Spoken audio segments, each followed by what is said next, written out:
Hello दोस्तों, कैसे हो आप? आपका मेरे YouTube चैनल जय माँ लक्ष्मी में हार्दिक स्वागत है। आज मैं आपको बताने जा रही हूँ कि गुप्त आषाढ़ मास के गुप्त नवरात्र कब से हैं। तो पूरी साल में 4 नवरात्रि आते हैं, जिसमें कि 2 सार्वजनिक नवरात्र होते हैं और 2 गुप्त नवरात्रि होते हैं, जो कि बहुत कम लोग जानते हैं। लेकिन जिन लोगों को सिद्धि वगैरह प्राप्त करनी होती है, अर्थात अपने मंत्र सिद्ध करने होते हैं, तांत्रिक क्रिया करती है, वो लोग ज्यादातर गुप्त नवरात्रों को भी रहते हैं। वैसे हमें चारों साल के चारों नवरात्रों को जरूर ही व्रत करना चाहिए। नवरात्र के व्रत करने से आपके जीवन में ऐसा कोई संकट नहीं है, ऐसा कोई संकट रह ही नहीं जाता है, चाहे वो आपकी कितना बड़ा संकट हो। अगर आप नवरात्रि का व्रत करते हैं तो आपके ऊपर जीवन में कभी संकट नहीं आता है और आप पूरी तरह से सुखी हो जाते हैं। इसलिए सभी लोग पूछ रहे थे आषाढ़ के नवरात्र कब से है। तो आषाढ़ के नवरात्र इस बार 26 जून से शुरू हो रहे हैं। आपको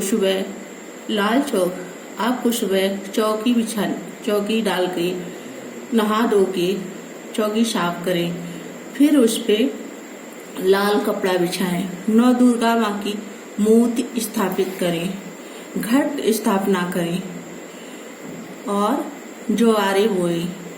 ज्वारे में आप जौ को शाम को ही भिगो दें और फिर वह जौ आप बोएं, जिससे आपके ज्वारे बहुत अच्छे जमते हैं। ज्वारे जिसके अच्छे जमते हैं उससे ये पता चलता है कि हमारा पूरा साल बहुत ही अच्छा जाएगा। अब कलश में आपको नहा धोकर लाल ही वस्त्र पहनने हैं, माँ के आगे ज्योति जलानी है और कलश स्थापना करनी है। फिर कलश में आपको हल्दी, चावल, रोली, आम के पत्ते, पंचपल्लव लगाएं और उसके ऊपर कटोरी में चावल भर के रखें। नीचे चावल या गेहूं रखें, उसके ऊपर कलश रखें।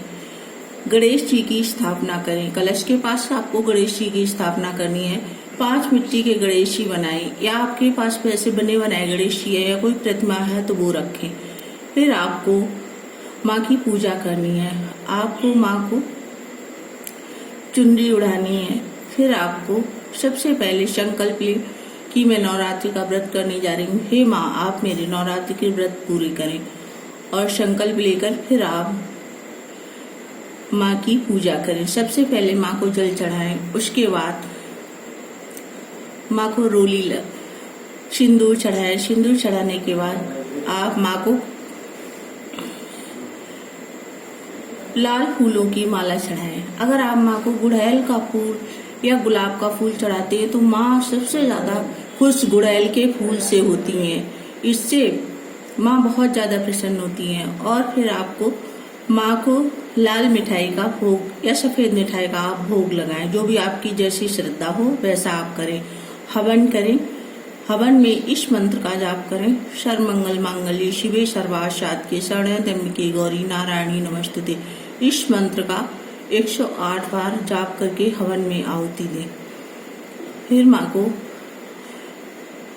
माँ की आरती करें और माँ से प्रार्थना करें, हे माँ, आप मेरे पूरे परिवार को, मेरी सबकी रक्षा करना। हे माँ दुर्गे माँ, आप मेरे नवरात्रि के व्रत को पूर्ण करना। जय माँ, जय दुर्गे माँ, जय लक्ष्मी माँ।